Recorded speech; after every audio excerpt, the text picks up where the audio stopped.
नमस्कार सर, मैं आनंद।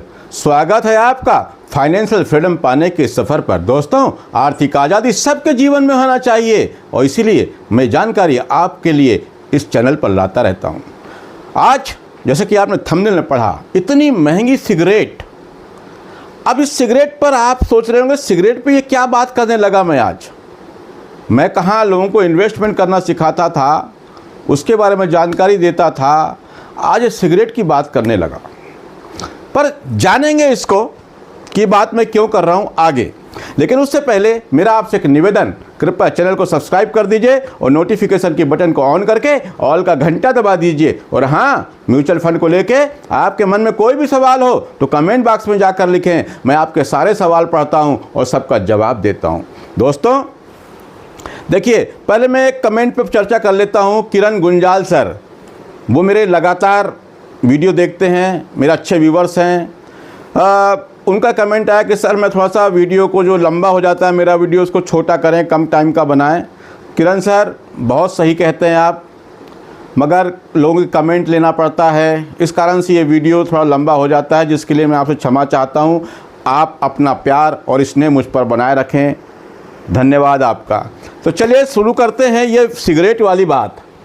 आज जब मैं सर्च में देख रहा था गूगल में, इंग्लैंड की ट्रेजर लग्जरी ब्लैक सिगरेट दुनिया की सबसे महंगी सिगरेट है, जिसकी कीमत लगभग 5,550 रुपये। ये एक पैकेट की कीमत होगी, शायद हो सकता है इससे महंगी भी हो बाज़ार में, पर मुझे जो दिखा मैं उसी पे सोचा कुछ बातें कर ली जाए।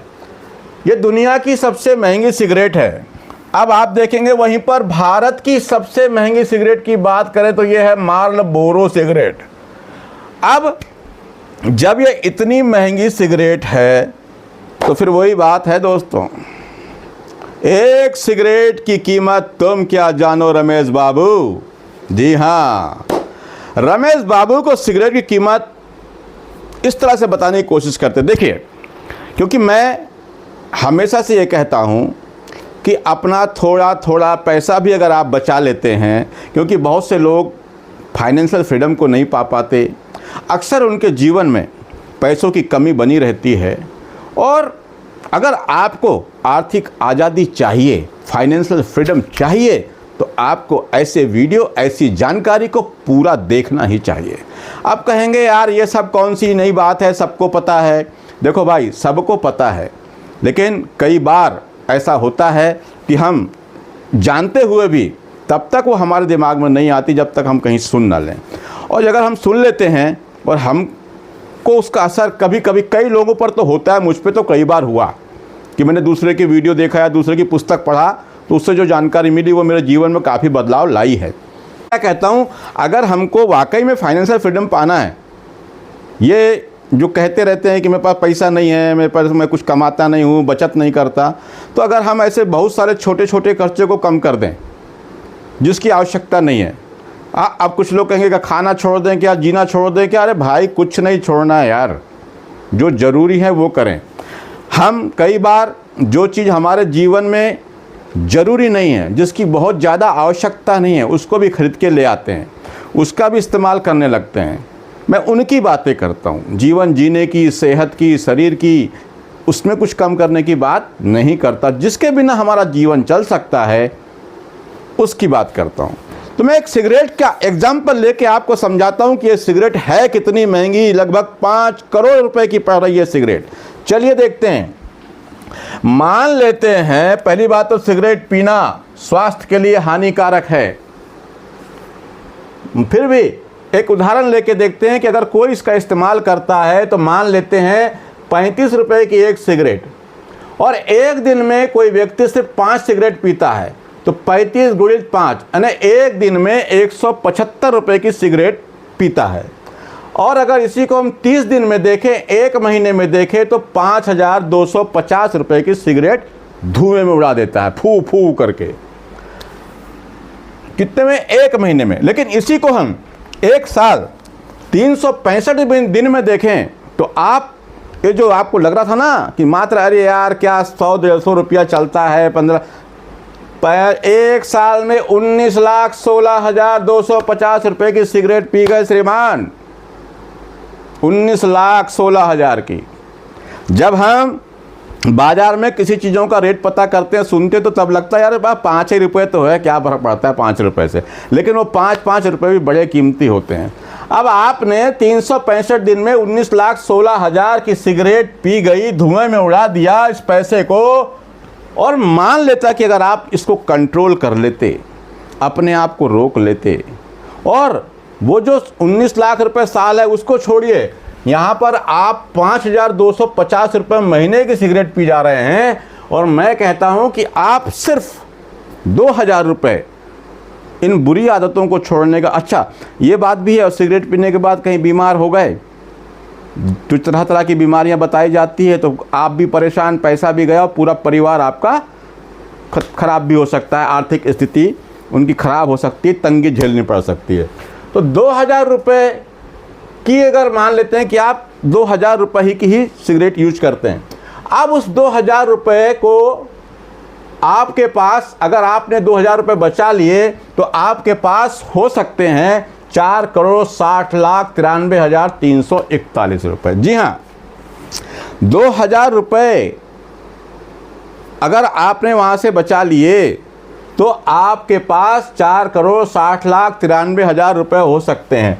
देखिए, मान लेते हैं कि आपने 25 साल 20 साल में सिगरेट पीना शुरू किया होगा, किसी भी व्यक्ति ने, किसी व्यक्ति की बात ऐसी विशेष नहीं है, और आप 40 साल तक के वही सिगरेट पीते हैं, और अभी तो 40 साल की बात मैं इसी 2,000 रुपये से कर रहा हूँ। हो सकता है बाद में सिगरेट और महंगी होगी, उसके रेट बढ़ेंगे तो खर्च और बढ़ेगा, उस सब पे नहीं जाते। और ये 40 साल तक आप जो सिगरेट पी रहे हैं, इस 40 साल में 2-2 हज़ार रुपये महीने की SIP आप किसी म्यूचुअल फंड में कर देते, और वो म्यूचुअल फंड आपको 15% रिटर्न बना के देता, अगर देता, क्योंकि म्यूचुअल फंड में रिटर्न की कोई गारंटी नहीं होती, रिटर्न कम और ज़्यादा भी हो सकता है। लेकिन आप पिछला रिकॉर्ड देखेंगे तो आप पाएंगे कि म्यूचुअल फंड ने 15% से ज़्यादा का रिटर्न भी बनाकर दिया है। तो आइए हम देखते हैं, आप अगर 2,000 रुपये महीने के SIP करते और आपके म्यूचुअल फंड ने 15% का रिटर्न दिया होता, और आप 40 साल तक 2,000 रुपये की SIP करते, तो क्या होता? मंथली इन्वेस्टमेंट अमाउंट आपका 2,000 रुपया होता, एक्सपेक्टेड रिटर्न आप 15% मान लेते, 40 साल तक आप इन्वेस्टेड रहते, तो आपका टोटल इन्वेस्टमेंट अमाउंट होता 9,60,000 रुपया, और इस पर एस्टिमेटेड रिटर्न जो हो सकता था वो 4,51,33,341 रुपये। अब आपके इन्वेस्टमेंट अमाउंट और मिले हुए रिटर्न दोनों को अगर जोड़कर देखा जाए तो आपके पोर्टफोलियो की टोटल वैल्यू होती है 4,60,93,341 रुपये। जी हाँ, मैं फिर कह रहा हूँ, अभी बहुत सारे कमेंट आएंगे, अरे क्या बात करते हो, किसको नहीं पता यह बात, कोई नई बात बता रहे हो क्या? अरे भाई, दुनिया में कुछ नया होता ही नहीं है। पहली बात तो जो कुछ भी है सब पुराना ही है, बस रंग रोगन बदल के ही सामने आता है। लेकिन अगर हम इसी बात को मान लें कि सब पुराना है, क्या नया बता रहे हो, तो हमको पुस्तक पढ़ने की आवश्यकता क्या है? हमको नई जानकारियों के लिए किसी कॉलेज इंस्टीट्यूट में जाने की आवश्यकता क्या है? कई बार ये चीज़ें बहुत काम की होती हैं। इसको अब कुछ लोग कहेंगे कि यार इतना रिटर्न कहाँ मिला, तो मैं आपको रिटर्न का परफॉर्मेंस दिखाता हूँ पिछले समय का। ये देखिए, आपके सामने मैं सिर्फ 20 साल का दिखा रहा हूँ, बात हम 40 की कर रहे हैं, लेकिन मैं 20 साल का दिखा रहा हूँ। इस इक्विटी स्मॉल कैप की बात कर रहा हूँ। अगर किसी ने यहाँ पर वही 2,000 रुपये महीने की SIP किया होता, तो यहाँ पे देखिए, Kotak small cap, can't small cap, Sundaram small cap, 20 साल लगातार अगर किसी ने SIP किया तो आप रिटर्न देख सकते हैं यहाँ पर 17%, 16%, और अगर यहाँ पे कम भी रिटर्न देखें तो 15%। इस रिटर्न तो इससे ज़्यादा और भी हैं, लेकिन ये पुराने फंड, 20 साल पुराने फंड ज़्यादा नहीं हैं, इसलिए मैं इन 3 फंड को ही आपको दिखा रहा हूँ। तो आप देख सकते हैं कि आपकी वो सिगरेट आपको कैसे 4,60,00,000 रुपए की पड़ती है। इसलिए मैं कहता हूँ, एक सिगरेट की कीमत तुम क्या जानो रमेश बाबू।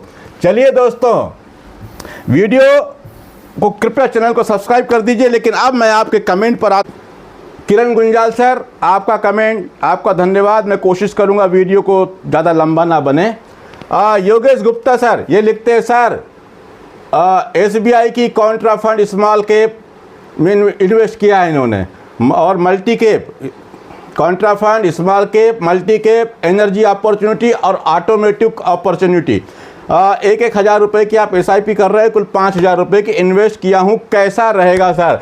देखिए गुप्ता जी, ये कॉन्ट्रा फंड आपका अच्छा है, स्मॉल कैप भी अच्छा है, मल्टी कैप भी अच्छा है, और ये एनर्जी अपॉर्चुनिटी और ऑटोमेटिव, ये सेक्टोरल और थीमेटिक फंड मुझे अच्छे नहीं लगते। बाकी अगर आप अपने रिस्क के अनुसार इसमें इन्वेस्ट करना चाहें तो कहीं दिक्कत नहीं है, लेकिन मैं इस फंड में इन्वेस्ट नहीं करता। या तो इन तीनों फंड में ही उस पैसे को डाल देता, या कोई एक ठो फ्लेक्सी कैप या लार्ज कैप जरूर ले लेता। अगले कमेंट पे आते हैं प्रवीर महंता सर। प्रवीर महंता सर लिखते हैं, सर रिव्यू कीजिए प्लीज़ सर, मेरा नाम प्रवीर महंता।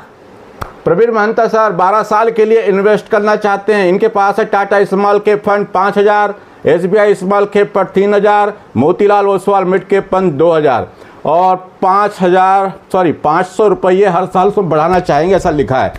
तो देखिए, आपके फंड सारे अच्छे हैं, टाइम आपका 12 साल है, आपके पास स्मॉल कैप है, मिड कैप है। मैं ये कहता हूँ कि 12 साल है, ठीक है, कोई बहुत कम समय नहीं है, लेकिन फिर भी आप एक आध कोई लार्ज कैप यहाँ ज़रूर शामिल कर लें, लार्ज कैप या फ्लेक्सी कैप ज़रूर आप अपने पोर्टफोलियो में ऐड कर लें। लेकिन फिर भी मैं मानता हूँ कि आप इस वक्त में 10,000 रुपये महीने की SIP कर रहे हैं और 12 साल तक आप करेंगे, और ये मान के चलता हूँ कि यदि आपके पोर्टफोलियो ने 14% का रिटर्न बना कर दिया तो 12 साल में आपका इन्वेस्टमेंट अमाउंट होगा 12 लाख रुपया, और 12 लाख रुपए पर 14% यदि मिला तो एस्टिमेटेड रिटर्न होगा 12,92,000 रुपये। आपके इन्वेस्टमेंट अमाउंट और मिले हुए रिटर्न दोनों को जोड़कर देखा जाए तो आपके पोर्टफोलियो की टोटल वैल्यू होगी 24,92,923 रुपये। पर आप थोड़ा सा पोर्टफोलियो में हो सके तो एक लार्ज कैप या फ्लेक्सी कैप को जरूर शामिल करना है, बाकी आपकी इच्छा। अगला सवाल लेता हूं राम जी सर। राम जी सर लिखते हैं, well explain sir, mutual fund में ग्रो ऐप से चाइल्ड के लिए इन्वेस्ट कर सकते हैं क्या? Any child plan? बिल्कुल कर सकते हैं सर, बच्चों के लिए भी बहुत सारे म्यूचुअल फंड हैं। वहाँ पर जो कागज़ लगेंगे वो आप ही के लगेंगे, पैन कार्ड वगैरह, अगर बच्चा छोटा है तो, और नहीं तो आप खुद कर सकते हैं बच्चों के नाम से। जैसे हम लोग पहले घर में गुल्लक बना के रख देते थे ना, कि ये फलाने की चिंटू की, ये मिंटू की, ये सिंटू की, तो वैसी गुल्लक के रूप में भी आप हर बच्चे के लिए एक एक म्यूचुअल फंड भी इन्वेस्ट कर सकते हैं, खुद भी कर सकते हैं। लेकिन अगर आप बच्चों के नाम से ही करना चाहते हैं, क्योंकि वहाँ पर भावनात्मक जो जुड़ाव रहता है उससे, तो मेरे पास में ये फंड हैं, देख सकते हैं। SBI Magnum Children, ICICI Pru Child Care, HDFC Children Fund, Aditya Birla Sun Life Bal Bhavishya योजना। आप किसी भी म्यूचुअल फंड में कर सकते हैं, पर मैं कहूँगा कि उसी म्यूचुअल फंड में करें जिसका AUM सबसे ज़्यादा हो। चलिए अगले कमेंट पे आते हैं। Pandey sir, MD Pandey sir, सही है शेयर बाजार का धंधा? बिल्कुल सही सर, वही तो मैं कहता हूँ, शेयर बाजार को सट्टा जुआ नहीं कहना चाहिए, वो धंधा है, हम धंधे में पैसा लगाते हैं। अरे बताओ यार, एक छोटी सी दुकान खोलने जाओ तो लाखों रुपए और करोड़ों रुपए लग जाते हैं, और यहाँ 100 रुपये 200 रुपये महीने की SIP करके आप भारत की सबसे बड़ी Tata, Birla, ICICI, HDFC, Larsen turbo जैसी कंपनी में 100 रुपये दे करके उस कंपनी में हिस्सेदार बन जाते हैं।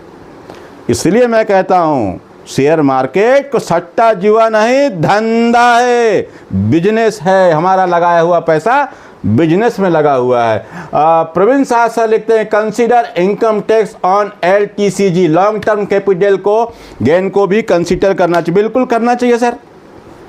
अब वो तो आपने कमाया है तो आपको देना ही पड़ेगा, लेकिन कुछ तरीके भी हैं जहां पर हम लॉन्ग टर्म कैपिटल गेन को कुछ तरीके से बचा सकते हैं, जिसके लिए मेरे वीडियो चैनल पर डले हुए हैं और आगे भी आएंगे। हम फिर कुछ तो देना पड़ेगा, कमाया है तो देना पड़ेगा, उसमें कहीं कोई दिक्कत नहीं है। दोस्तों, म्यूचुअल फंड को लेके आपके मन में कोई भी सवाल हो तो कमेंट बॉक्स में जाकर लिखें, मैं आपके सारे सवाल पढ़ता हूं और सबका जवाब देता हूं। हाँ, चैनल को सब्सक्राइब करना मत भूलिएगा, और वीडियो अच्छा लगा हो तो अपने दोस्त, भाई, व्हाट्सएप, यूनिवर्सिटी में शेयर जरूर करिए। आज के लिए इतना ही, नमस्कार, जय हिंद, जय भारत।